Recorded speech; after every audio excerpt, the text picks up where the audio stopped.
Hello नमस्ते नमस्कार जय हिंद साथियों, मैं भगवान सर। मेरे चेहरे के हंसी से आप देख सकते होंगे कि बहुत कुछ मुझे उपलब्धि हुआ है। जो मैंने बच्चे के लिए मेहनत करके जग के जो हमने गेस किया क्वेश्चन संस्कृत का हिंदी का जो मेरा एग्जाम हुआ उसमें जबरदस्त लगा। इसका प्रमाण यूट्यूब पर है। पहला नंबर पैसे जो मेरे नोट्स का है जो हमने बताया वो पहला नंबर आपके एग्जाम में छपा।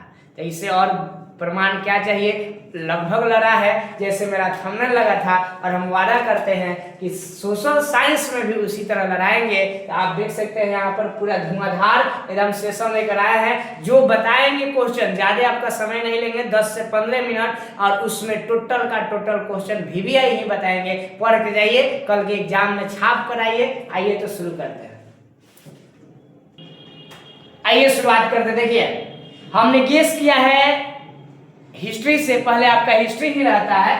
हिस्ट्री से पहला सीट युद्ध से आप क्या समझते हैं, तो आपको यहाँ दिख रहा होगा सीट युद्ध से आप क्या समझते हैं। तो ये वाला आप जो क्वेश्चन मस्ट VVI है देख करके जाएंगे। यानी सीट युद्ध कोई वास्तविक युद्ध नहीं है, ऐसा अनुमान लगता है कि मे भी युद्ध होगा। जैसे यहाँ पर लिखा होगा कि वैसा युद्ध जो आमने सामने ना होकर एक दूसरे को नीचा दिखाने का है ना काम करता है, और जो प्रत्यक्ष रूप से कभी भी युद्ध नहीं हो सकता है उसको हम लोग शीत युद्ध के नाम से जानते हैं। और ये लिखा है जैसे द्वितीय विश्व युद्ध के बाद अमेरिका और रूस के बीच शीत युद्ध चलता रहा। जो सेकंड वर्ल्ड वॉर जो हुआ था 1939 से 1939 से लेकर 1945 तक, और 1945 तक के बाद में जो शीत युद्ध जो सेकेंड वर्ल्ड वॉर यानी द्वितीय विश्व युद्ध समाप्त हुआ। तो द्वितीय विश्व युद्ध के समाप्ति के बाद में आपको जो शुरू हुआ वही शीत युद्ध शुरू हुआ। ठीक है, ये शीत युद्ध के बारे में आप लिख सकते हैं। नेक्स्ट क्वेश्चन है आपको 1837 की क्रांति का प्रभाव का वर्णन करें। 1837 की क्रांति का प्रभाव देख लीजिएगा, इंपॉर्टेंट है।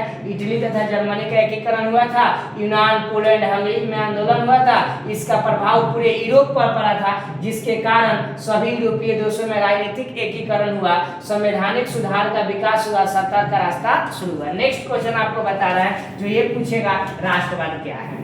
जो राष्ट्रवाद क्या है अगर इसकी बात करेंगे तो आप एकदम जुबान पर एक क्वेश्चन होना चाहिए राष्ट्रवाद का। राष्ट्रवाद किसी समाज विशेष भौगोलिक में रहने वाले लोगों के बीच का विचार है जिसमें उनमें परस्पर एकता और प्रेम का भावना निर्माण होता है। सिंपल शब्दों में कहें तो माय डियर इसका मतलब होगा राष्ट्र के प्रति प्रेम, राष्ट्र के प्रति लगाव की भावना को हम लोग राष्ट्रवाद के नाम से जानते हैं, जो कि एकदम इम्पोर्टेंट है। और यही राष्ट्रवाद जो है यह विचार आधुनिक विश्व को राजनीतिक पुनर्जागरण का जो है निर्माण करता है। इस पर ध्यान दीजिएगा। नेक्स्ट क्वेश्चन है जर्मनी के एकीकरण की बाधा क्या थी, यानी जर्मनी के एकीकरण में क्या क्या समस्या आया था। तो जर्मनी के एकीकरण में लगभग 300 छोटे छोटे राज्य जो थे उसको एक जगह किया गया।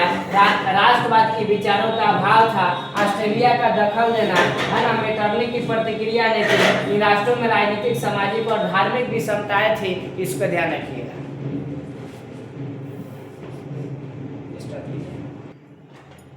हाँ तो मेरे प्रिय विद्यार्थियों आइए आगे देखते हैं।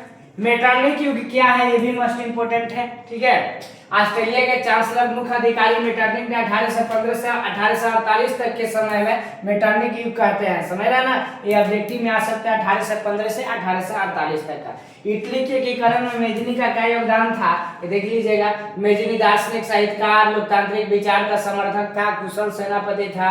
ठीक है, ये सब देख लेना है। नेक्स्ट क्वेश्चन की ओर बढ़ते हैं। इटली जर्मनी के एकीकरण में ऑस्ट्रिया की भूमिका, जो कि बार बार एग्जाम में क्वेश्चन आता है, देख लेना है ना। गैरिबाल्डी पेशे से क्या था पूछता है। ठीक है, नेक्स्ट क्वेश्चन की ओर आएंगे तो आपको हम बताएंगे इसमें से नेक्स्ट क्वेश्चन जो है खूनी रविवार क्या है। मोस्ट VVI क्वेश्चन है खूनी रविवार। ठीक है, जो कि खूनी रविवार के बारे में बात करेंगे। वो घटना है जिसमें 1905 में रूस जापान युद्ध में रूस की हार हो गई, और हार में अपमान के कारण जो है, अपमान के कारण जनता ने क्रांति कर दिया।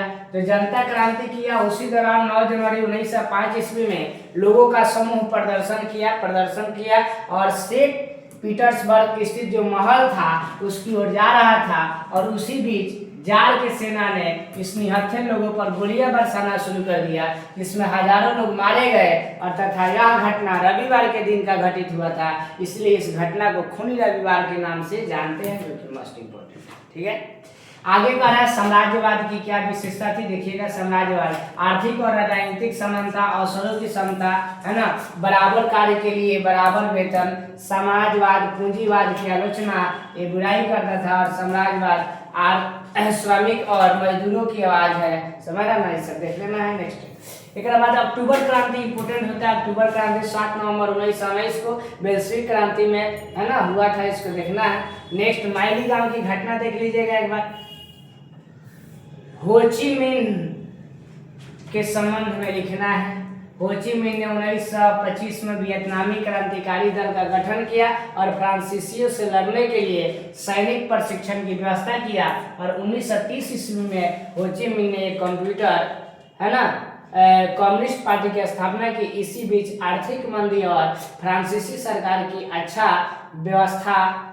व्यवहार नहीं होने के कारण हो ची मिन्ह के आंदोलन जो है क्या हो जाती है, ठीक है।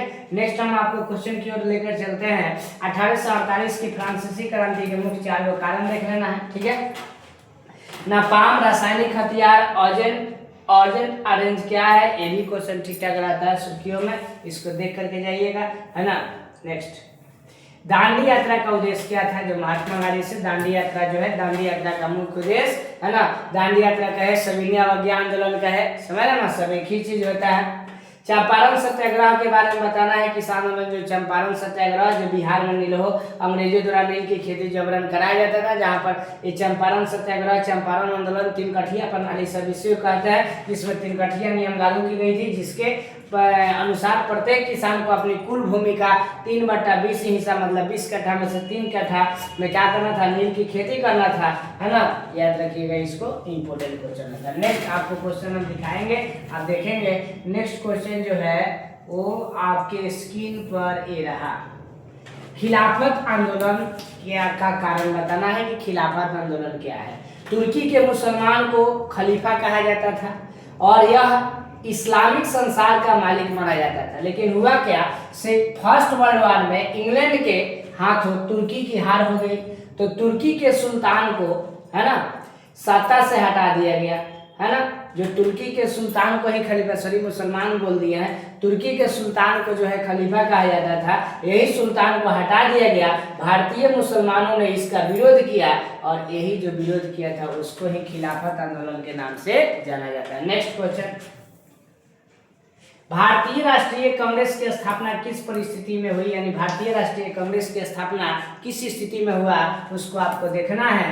तो कालांतर में, यानी कुछ समय बाद में, भारतीय राष्ट्रीय आंदोलन क्षेत्रीय आधार पर हर रोज बढ़ता गया।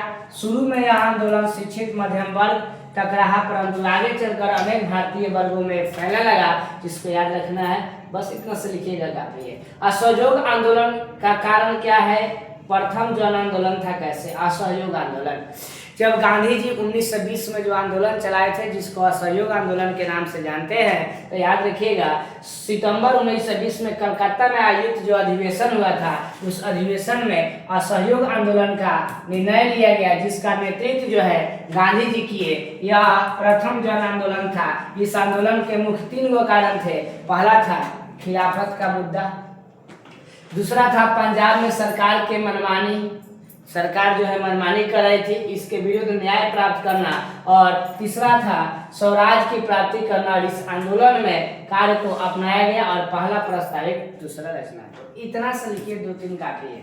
मुस्लिम लीग का क्या उद्देश्य था, जो मुस्लिम लीग का स्थापना जो हुआ था 30 सितंबर 1906 को हुआ था, जो मोहम्मद अली जिन्ना जो है इसमें मूल रूप से आपको मांग करेगा, किसका, आपको पाकिस्तान का मांग करेगा। इसका उद्देश्य था मुसलमान के हितों की रक्षा करना। इसकी नींव ढाका के नवाब सलीमुल्लाह खान ने रखा था। कौन रखा था, सलीमुल्लाह खान, याद रखिएगा। और इसका उद्देश्य था मुसलमानों को जगह दिलाना और विधान परिषद में अलग निर्वाचन मंडल बनाना और काउंसिलिंग में उचित जगह पाना, समझ रहे ना, ये सब ध्यान रखना है। आगे हम बढ़ेंगे। रॉलेट एक्ट क्या था, इसका विरोध क्यों हुआ। रॉलेट एक्ट तो मस्ट बी क्वेश्चन आता है। रॉलेट एक्ट कानून थी जिसके अनुसार जो है सरकार किसी भी भारतीयों को बिना साक्ष्य के, बिना सबूत के पकड़ लेती थी। पकड़ने के बाद उसके गुप्त रूप से मुकदमा चलाती थी, है ना, और संदेह के आधार पर और बिना वारंट के आधार पर गिरफ्तार किया जाता था। इसे बिना अपील कानून कहा जाता था। इसके बाद 9 अप्रैल 1919 को दो नेता, एगो सत्यपाल तथा दूसरा थे किचलू, को गिरफ्तार के विरोध में 13 अप्रैल 1919 को जलियांवाला बाग हत्याकांड हुआ था ना।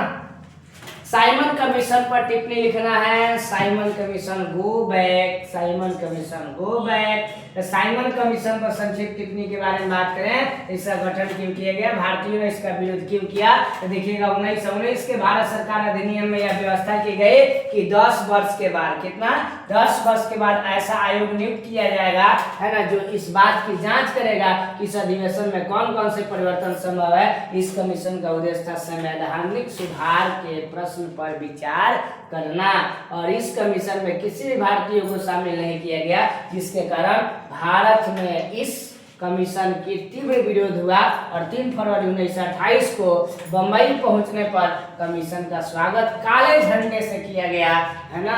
इसी को हम लोग साइमन कमीशन कुपेक नाम से भी जानते हैं। नेक्स्ट, भारत में राष्ट्रवाद के उदय के सामाजिक कारण जानना है कि भारत में राष्ट्रवाद के उदय कैसे हुआ। देखिए 19वीं शताब्दी में धार्मिक और सामाजिक सुधार आंदोलन ने राष्ट्रवाद उत्पन्न करने में महत्वपूर्ण भूमिका निभाई थी। ब्राह्मण समाज, आर्य समाज, रामकृष्ण मिशन, ये सभी संस्था हिंदू धर्म में प्रचलित बुराई की ओर लोगों का ध्यान जो है आकर्षित किया। अंधविश्वास, धार्मिक कुरीतियां और सामाजिक कुप्रथाएं, छुआछूत, बाल विवाह, दहेज प्रथा और बालिका हत्या जैसी समस्या के समाधान के लिए जनमत तैयार करने में इस संस्था ने मदद किया था, है ना, याद रखेंगे। नेक्स्ट, प्रथम विश्व युद्ध के भारत पर हुए प्रभावों का वर्णन करना। जो फर्स्ट वर्ल्ड वार जो हुआ था 1914 से 1918 तक हुआ, यानी 4 बरस चला था, इसका प्रभाव क्या पड़ा सुनिएगा। फर्स्ट वर्ल्ड वार के दौरान यानी प्रथम विश्व युद्ध के दौरान अनेक महत्वपूर्ण घटना घटी, जिसका मतलब भारत पर सीधे प्रभाव पड़ेगा।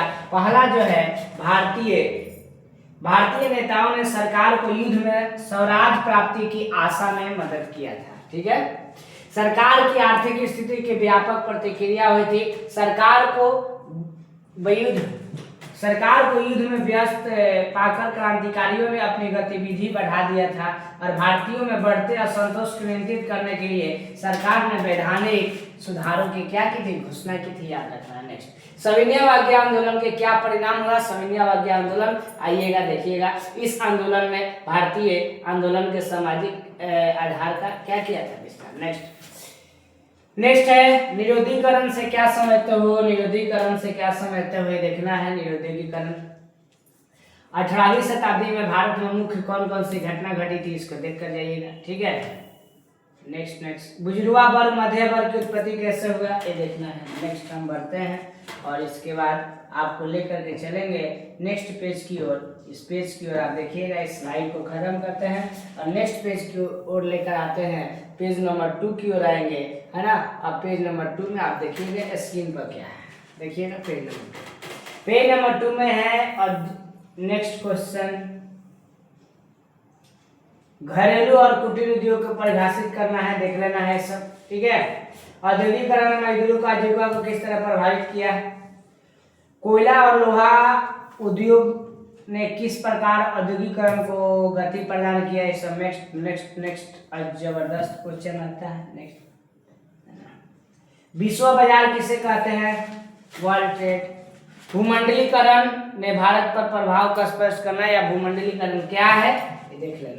आपको हम क्वेश्चन बता देते हैं, लगभग आप बच्चे के पास तो नोट्स होगा, जिनके पास नहीं होगा कहीं से आप ये देखेंगे। बहुराष्ट्रीय कंपनी क्या है। बहुराष्ट्रीय कंपनी मल्टीनेशनल कंपनी के बारे में पूछ रहा है। भूमंडलीकरण बहुराष्ट्रीय कंपनी के विधान का वर्णन करा है। भूमंडलीकरण किसे कहते हैं। आर्थिक संकट से आप क्या समझते हैं, है ना, इसको देखना है, ठीक है। नेक्स्ट क्वेश्चन हिस्ट्री से लॉन्ग है। लॉन्ग देखिएगा, इटली के एकीकरण में मेजनी, काबुल और गरिबाल्डी के योगदान क्या है, देख लेना है, ठीक है। जर्मनी के एकीकरण में बिस्मार्क की भूमिका देख लेना है। नेक्स्ट, नई आर्थिक नीति इंपोर्टेंट है। कार्ल मार्क्स की जीवनी इंपोर्टेंट, ठीक है। बस इतना सा काफी है। नेक्स्ट आपको हम लेकर चलते हैं पेज नंबर 3 की ओर। पेज नंबर 3 क्या है, आप पेज नंबर 3 देखेंगे, देखिएगा। पेज नंबर जो 3 है वो पेज नंबर 3 असहयोग आंदोलन के कारण और परिणाम देखना है कि असहयोग आंदोलन का क्या कारण है, क्या परिणाम हुआ। ये सब क्वेश्चन जो है वो सुर्खियों में रहता है। असहयोग आंदोलन के कारण और परिणाम देखिएगा यहाँ पर, ठीक है। सविनय अवज्ञा आंदोलन के कारण परिणाम देखना। सविनय अवज्ञा आंदोलन जो गांधी जी किए थे उसका क्या कारण हुआ, परिणाम हुआ, बस इतना सा काफी जो है ना। इसके बाद आपको आते हैं पॉलिटिकल साइंस में। पॉलिटिकल साइंस में जो आपका क्वेश्चन होगा, पॉलिटिकल साइंस का पहला क्वेश्चन हम आपको बता रहे हैं, सांप्रदायिकता का परिभाषा देना है। सांप्रदायिकता क्या है, नारी सशक्तिकरण से क्या समझते हो। नारी सशक्तिकरण आजकल सुर्खियों में रहता है। ये क्वेश्चन लगभग ठीक ठाक आपके एग्जाम में जो है पूछा जाता है। तो नारी सशक्तिकरण को आप ध्यान से समझेंगे, है ना। इसको रंग भेद की नीति क्या है। इसके बाद आप भारतीय संविधान अनुच्छेद 19 के विषय में लिखिएगा। भाषा नीति क्या है ना। भारत को गणतंत्र क्यों कहा जाता है, ये भी लगभग ठीक ठाक है।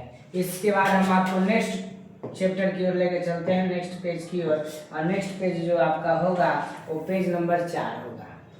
तो मेरे प्यारे विद्यार्थियों, पेज नंबर जो 4 है वो पेज नंबर 4 में देखिएगा।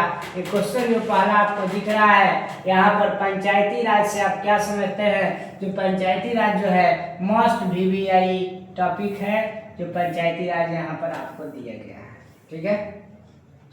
तो पंचायती राज से आप क्या समझते हैं, पंचायती राज देखेंगे, जबरदस्त क्वेश्चन है। एक बाद जो है पंचायती राज के बाद कहेंगे ग्राम रक्षा दल क्या होता है, रक्षा दल। वार्ड पार्षद देख लीजिएगा। बिहार में हुए छात्र आंदोलन के कारण बताना है ना। चिपको आंदोलन क्या है, इसका मुख्य कारण देख लीजिएगा, है ना। इसके बाद सूचना का अधिकार आंदोलन क्या है देखिएगा। भारतीय किसान यूनियन की प्रमुख मांगे क्या है, सब ठीक है ना। भ्रूण हत्या क्या है, इसको कानून क्यों बनाना चाहिए, क्यों रोकना चाहिए, मस्ट भी क्वेश्चन है। भ्रूण हत्या। तारी विरोध क्यों हुआ था, ये तारी विरोधी वाला देख लीजिएगा। नेक्स्ट आपको लेके चला। लोकतंत्र से आप क्या समझते हैं देखना है, ठीक है। आतंकवाद लोकतंत्र को कैसे चुनौती देता है, मस्ट VVI है ना। गठबंधन की राजनीति कैसे लोकतंत्र को प्रभावित करता है, ये भी ठीक ठाक है ना। वंशवाद छोड़ना है। बंधुआ मजदूर किसे कहते हैं, परिवारवाद क्या है ना। ये सब देख लीजिएगा। नेक्स्ट क्वेश्चन आगे जो है आपको बता रहे हैं, पेज नंबर आपको 5 स्क्रीन पर रहा, पेज नंबर 5, ठीक है। पेज नंबर 5 में नगर निगम के प्रमुख कार्य को देखना है, ठीक है। इसके बाद भारतीय लोकतंत्र की चुनौती का वर्णन करना है, ये भी ठीक है। परिवारवाद और जातिवाद में बिहार को लोकतांत्रिक प्रभावित करता है। परिवारवाद जातिवाद सुर्खियों में रहता है क्वेश्चन, ठीक है। अब आते हैं लेकर के आपको इकोनॉमिक्स की ओर। नेक्स्ट जो आपका पेपर होगा इकोनॉमिक्स वाला, देखिएगा। अर्थव्यवस्था किसे कहते हैं, इससे कार्य क्षेत्र को लिखना है। अर्थव्यवस्था क्या है, आर्थिक नियोजन क्या है, इकोनॉमिकल प्लानिंग, मिश्रित अर्थव्यवस्था, पूंजीवादी अर्थव्यवस्था, समाजवादी अर्थव्यवस्था, ये वो अर्थव्यवस्था से क्वेश्चन आता है। सतत विकास क्या है, लगातार कंटिन्यू डेवलपमेंट जो है सतत विकास के बारे में पूछ रहा है। समावेशी विकास क्या है देख लेना है, ठीक है। ये आपको स्क्रीन पर दिख रहा होगा। आगे हम बात करेंगे, है ना। आगे जो है प्रति व्यक्ति आय क्या है, ठीक है। प्रति व्यक्ति आय क्या है, ये प्रति व्यक्ति आय देख लेना है। सकल घरेलू उत्पाद, GDP, GNP, ठीक है। ये सब जो क्वेश्चन रहता है, ठीक है। ATM क्या है देख कर जाइएगा। मौद्रिक प्रणाली क्या है देख कर जाइएगा, समझ रहे हैं। नेक्स्ट आपको हम जो है आपको बता रहे हैं, नेक्स्ट जो देखिएगा वो आपको दिखा रहा है। पेज नंबर कितना 5 हो गया था, पेज नंबर 6 की ओर लेकर चल रहा है। पेज नंबर 6 देखिएगा और पेज नंबर 6 देखिएगा, ठीक है। पेज नंबर 6, ठीक है, ध्यान दीजिएगा। नेक्स्ट देखिएगा, यहाँ पर इकोनॉमिक्स से है बचत क्या है, जो इम्पोर्टेंट क्वेश्चन है, ठीक है। इसके बाद बचत के बाद में है क्रेडिट कार्ड, प्रति व्यक्ति आय, ठीक है। मुद्रा की परिभाषित देना है और आय और व्यय में अंतर पूछता है, उपभोग में अंतर देख लेना है। पत्र मुद्रा क्या है, ये सब ठीक ठाक क्वेश्चन है, ठीक है। बाह्य सूत्रीकरण क्या है, आउटसोर्सिंग होता है। रोजगार और सेवा में क्या अंतर है, सब ठीक है। बहुराष्ट्रीय कंपनी किसे कहते हैं, ठीक है। आगे आपको बात करते हैं इकोनॉमिक्स के लॉन्ग में जो 4 नंबर का पूछता है, और ये आपको एकदम VBI क्वेश्चन है, कल के एग्जाम में छप सकता है। बिहार के आर्थिक पिछड़ेपन के क्या कारण है, तो आर्थिक पिछड़ेपन देखिएगा, बिहार के आर्थिक पिछड़ेपन के जो कारण है, बिहार के आर्थिक पिछड़ेपन के जो कारण है वो आपको कारण देख लीजिएगा इसमें, ठीक है। आर्थिक विकास क्या है ना, इकोनॉमिकल डेवलपमेंट जो आर्थिक विकास है वो आर्थिक विकास देखिएगा, प्रति व्यक्ति आय और राष्ट्रीय आय में क्या अंतर है, मस्ट VBI क्वेश्चन आता है। बचत क्या है, ये भी मस्ट VBI है, अभी बताए हैं, है ना। ये सब जो है आपका पेज नंबर जो है कितना रहा, पेज नंबर जो है 6 रहा। अब आपको लेकर चलते हैं पेज नंबर 7 की ओर। जब पेज नंबर हम 7 में आते हैं तो पहला स्क्रीन पर क्वेश्चन खुलता है, वो दिखाता है हमको कि वैश्वीकरण के बिहार पर पड़े प्रभाव नहीं, ये उतना ठीक नहीं है। आप जो है उपभोक्ता मानवाधिकार की मानवाधिकार से आप क्या समझते हैं, ह्यूमन राइट्स देख लेना है, ठीक है। वर्षा जल संग्रहण या वर्षा की खेती से आप क्या समझते हो, वर्षा रहित खेती, जो वर्षा के माध्यम से जो खेती होता है वो सब इम्पोर्टेंट है। नदी घाटी परियोजना के मुख्य विशेषता को लिखना है कि नदी घाटी परियोजना क्या है, जल संकट क्या है, जल संकट के बारे में लिखना है। और आगे हम बढ़ेंगे तो इसके बाद जो है क्वेश्चन बता देंगे। चिपको आंदोलन तो मस्ट VBI है, याद रखिएगा भाई, है ना, आपको याद भी होगा। बिहार में वन विनाश के 2 कारणों के लिखना है, ठीक है। और इसके बाद आपको हम लेकर चलते हैं नेक्स्ट की ओर, और इसमें हम बोलेंगे आगे कि भारत में लौह इस्पात उद्योग का वर्णन करना है। लौह इस्पात उद्योग ठीक ठाक क्वेश्चन है, इसको देख लेना है, ठीक है। आगे है भारतीय अर्थव्यवस्था में कृषि का क्या महत्व है, कृषि का क्या योगदान है, ये सब क्वेश्चन है। अब आपको हम नेक्स्ट पेज की ओर लेकर चलते हैं, तो नेक्स्ट पेज की ओर देखिएगा। पेज नंबर आपके स्क्रीन पर खुलेगा 8, और 8 नंबर पेज में देखेंगे पहला जो क्वेश्चन है 8 नंबर पेज का, चावल की फसल के लिए उपयुक्त भौगोलिक दशा का वर्णन करना है। चावल की फसल क्या क्या है, ठीक है। जीवन निर्वाह कृषि क्या होता है, जीवन जीने के लिए जो कृषि किया जाता है उसको जीवन निर्वाह कृषि कहते हैं। जो कि भारत का कौन सा राज्य रबर उत्पादन में अग्रणी है, इसको देखना है, ठीक है। और इसके बाद लौह एवं इस्पात उद्योग को बुनियादी उद्योग क्यों कहा जाता है, ये सब देख लीजिए, ठीक है। प्रदूषण क्या है, कितने प्रकार का होता है, सुर्खियों में क्वेश्चन आता है पोल्यूशन वाला। पोल्यूशन क्या है, जल प्रदूषण, थल प्रदूषण, वायु प्रदूषण, ये पोल्यूशन के बारे में ज्यादातर क्वेश्चन आता है ना। इसके बाद वायु प्रदूषण की प्रमुख विशेषता लिखना है। वायु प्रदूषण, वायु परिवहन की प्रमुख विशेषता लिखना है, क्या है ना। आगे हम बात करेंगे बिहार से क्वेश्चन कहीं दिखा था जो इम्पोर्टेंट है। बिहार में वनों के अभाव के 4 कारण लिखना है कि बिहार में वन कैसे कैसे कम हो रहा है, ठीक है। ये सब ठीक ठाक क्वेश्चन है। और बात करेंगे बिहार में बाढ़ की स्थिति का वर्णन करना है कि बिहार में बार बार बाढ़ क्यों आता है ना। ये सब जो क्वेश्चन है ये सब ठीक ठाक क्वेश्चन है, ठीक है। आगे बढ़ेंगे, ठीक है। बिहार की जनसंख्या सभी जगह एक समान नहीं है, स्पष्ट करें, VBI क्वेश्चन है, देख कर जाना है बाबू, है ना। इसके बाद समोच्च रेखा से आप क्या समझते हैं, इसकी 2 विशेषता लिखना है। और इसके बाद आपको लेकर चलते हैं नेक्स्ट जो है वो पेज की ओर। नेक्स्ट पेज देखिएगा, नेक्स्ट पेज जो है तो पेज नंबर 9 होगा, क्या होगा, पेज नंबर 9। और इसके बाद मात्र 1 पेज आपको बचेगा, और आप इसके बाद अपना एक क्वेश्चन जो है कहीं ना कहीं से पढ़ना शुरू कर देंगे। वन संरक्षण क्या है, कहीं क्वेश्चन लिखा है वन संरक्षण, मस्ट VBI है। वन को बचाने के लिए, वन को प्रोटेक्ट करने के लिए, है ना, ये संरक्षण है जिसको वन संरक्षण कहते हैं। अर्थव्यवस्था पर खनन कार्य के प्रभाव लिखना है कि खुदाई कैसे होता है, खनन कार्य, है ना। धातु और अधातु खनिज में क्या अंतर है, देखा जाना है। भारत में लौह अयस्क के वितरण पर प्रभाव डालना है कि लोहा को कैसे बांटा गया है, लौह अयस्क के वितरण डालिएगा, ठीक है। चावल के उत्पादन छोड़िए, भारत में सीमेंट उद्योग, इसके बाद है भारत में सूती वस्त्र उद्योग के वितरण को दिखाना है कि सूती वस्त्र उद्योग कैसे बांटा गया, ठीक है। इसके बाद भारतीय रेल परिवहन की विशेषता का वर्णन करना है, रेल परिवहन का, ठीक है, कहाँ से कहाँ तक, ठीक है। आगे बढ़ेंगे। आगे बढ़ेंगे। बिहार में पाए जाने वाले खनिजों के वर्गीकरण छोड़ दिए। बिहार की जनसंख्या घनत्व को चर्चा करना है, डेंसिटी का कहाँ पर क्या है ना। ये सब उतना कुछ नहीं है, लेकिन मान लीजिएगा आपको पढ़ना जरूरी होता है। इसके बाद हम आपको लेकर चलते हैं अंतिम पेज की ओर, जो लास्ट नंबर पेज है, पेज नंबर 10, और अंत वाला तो सब वाला है ना।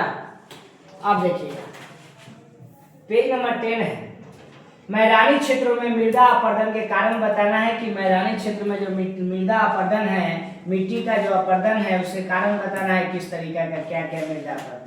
जैव विविधता क्या है, हर जगह विविधता जीव अलग अलग पाए जाते हैं, जैव विविधता के नाम से जाना जाता है। वन संरक्षण क्यों आवश्यक है, अभी बताए थे, इंपोर्टेंट क्वेश्चन है, ठीक है। धातु का धातु खनिज में अंतर देख लीजिएगा, ठीक है। और इसके बाद हम बात करेंगे, आगे हम जब बढ़ेंगे तो इसमें हम आपको बात करेंगे, नहीं वही खुला है ना, एक मिनट भाई, मेरे प्रिय विद्यार्थियों, पेज नंबर जो है 10 जो है, इसमें ड्रामा हो रहा है। पेज नंबर लास्ट वाला जो 10 है, थोड़ा सा रुकिएगा, स्टॉप। चलिए पेज नंबर 10 में देखेंगे, बिहार की जनसंख्या वितरण के बारे में बताना है। बिहार की जनसंख्या वितरण हर जगह पर अलग अलग है, उसको देख लीजिएगा। आगे हम बात करेंगे, यहाँ पर आपदा प्रबंधन से क्वेश्चन बता रहे हैं, डिजास्टर मैनेजमेंट अंतिम में आपको बता रहे हैं। आपदा किसे कहते हैं, कितने प्रकार का होता है, मस्त भी है। प्राकृतिक आपदा मानव जनित आपदा में अंतर क्या होता है, इसको देख लीजिएगा। जो प्रकृति के रूप में होता है प्राकृतिक आपदा, जो मानव के द्वारा होता है मानव जनित आपदा होता है। आपदा प्रबंधन की आवश्यकता क्यों होती है, आपदा को हमको पहले से मैनेजमेंट करके रखना चाहिए, आपदा प्रबंधन बहुत ज्यादा जरूरत है। बाढ़ आने के 4 कारणों की व्यवस्था करना है, बाढ़ कैसे आता है, बाढ़ नियंत्रण के उपाय लिखना है, बाढ़ को कैसे कंट्रोल करेंगे, ठीक है। बाढ़ से होने वाली हानियों को चर्चा करना है कि बाढ़ से क्या क्या हानियां होगा। सुखाड़ के लिए जिम्मेवार उत्तरदायी कारण का वर्णन करना है, ये सब दिख लेना है कि सुखाड़ कैसे आता है। बिहार में बाढ़ की स्थिति का वर्णन करना है, बिहार में बाढ़ किस तरह का आता है, इसकी स्थिति है ना। बिहार में बाढ़ आने के 4 कारण भी बताना है कि बिहार में क्यों क्यों बाढ़ आता है। भूकंप क्या है, ये मस्ट भी यही है, भूकंप क्या है। सुनामी क्या है, भूकंप क्यों आता है, भूकंप से बचाव के कारण, है ना। सुनामी यहाँ पर दिख रहा होगा, सुनामी के 4 कारण, ये सब देख कर जाइएगा, इतना सा काफी है ना। तो हम उम्मीद करेंगे कि आपको जो भी होगा ये लगभग सब्जेक्टिव क्वेश्चन लघुतरीय दीर्घोत्तरीय सब समझ में आया होगा। और चैनल पर आप नए हैं तो शेयर कीजिए, सब्सक्राइब कीजिए। बेस्ट ऑफ लक, आप एग्जाम में जबरदस्त तरीका से बना करें। जय हिंद, जय भारत।